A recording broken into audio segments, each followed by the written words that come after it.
शिरोळ तालुक्यात विकासाची शिट्टी 2500 कोटींच्या कामांवर शिक्कामोर्तब, विरोधकांची हवा गेली। शिरोळ तालुक्यातील जिल्हा परिषद व पंचायत समिती निवडणुकीत मतदारांनी दिलेला कौल हा केवळ राजकीय विजय नसून विकासाच्या कामावर दिलेला विश्वासाचा ठोस निर्णय आहे। आमदार राजेंद्र पाटील यड्रावकर यांच्या नेतृत्वाखाली गेल्या काही वर्षात तालुक्यात झालेल्या सुमारे 2500 कोटी रुपयांच्या विकास कामांवर मतदारांनी शिक्कामोर्तब करत विरोधकांच्या दाव्यांना व आरोपांना चोख प्रत्युत्तर दिलं आहे। शिरोळ तालुक्यात पहिल्यांदाच जातीपाती आणि गटातटाच्या राजकारणाला मूठ माती मिळाल्याचं चित्र शिरोळ तालुक्यात दिसून आले। राजश्री शाहू आघाडीनं जिल्हा परिषदेच्या 4 गट व पंचायत समितीच्या 10 गणांवर विजय मिळवला। हा विजय योगायोग नसून सुनियोजित विकासाचा परिपाक आहे। दुसरीकडे भाजपच्या विरोधकांनी निवडणुकीच्या काळात केवळ टीका, आरोप आणि सोशल मीडियावरील प्रचार युद्धावर भर दिला।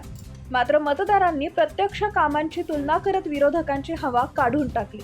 आमदार यड्रावकर यांनी तालुक्यात रस्ते, पाणी, आरोग्य, शिक्षण, पूर नियंत्रण, औद्योगिक विकास आणि शेतीपूरक सुविधा यासाठी भरीव निधी आणला। कृष्णा नदीकाठच्या पूरप्रवण भागांसाठी संरक्षक भिंती, अंतर्गत गाव रस्त्यांचं काँक्रिटीकरण, ग्रामीण भागातील दळणवळण सुधारणा या कामांचा थेट लाभ नागरिकांना मिळाला। पिण्याच्या पाण्यासाठी स्वतंत्र योजना, जलजीवन मिशन अंतर्गत कामं आणि जुन्या योजनांचं नूतनीकरण करून वर्षानुवर्षाचा प्रश्न सोडवण्यात आला।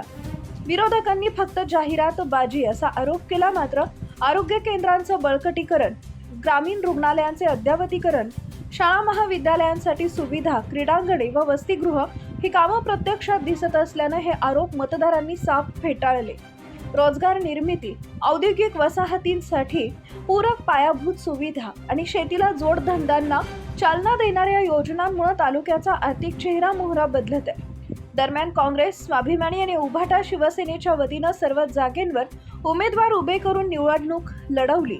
अनेक वेळी आरोपांच्या फैरी या आघाडीतील नेत्यांनी झाडल्या, मात्र मतदारांनी निवडणुकीचा कौल शाहू आघाडीच्या बाजूने देऊन सर्वच आरोप मतदारांनी खोटे ठरवले।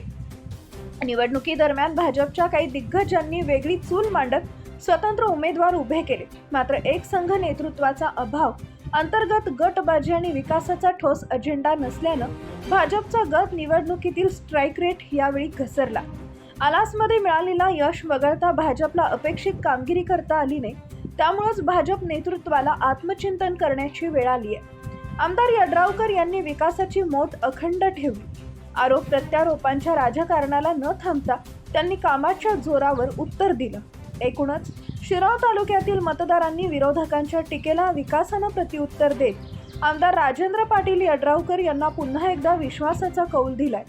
2500 कोटींच्या विकास कामांपुढे विरोधकांची राजकीय धार बोथट ठरली, हेच या निवडणुकीचं ठळक वास्तव आहे। संतोष तारळे, शिवार न्यूज नेटवर्क, शिरोळ।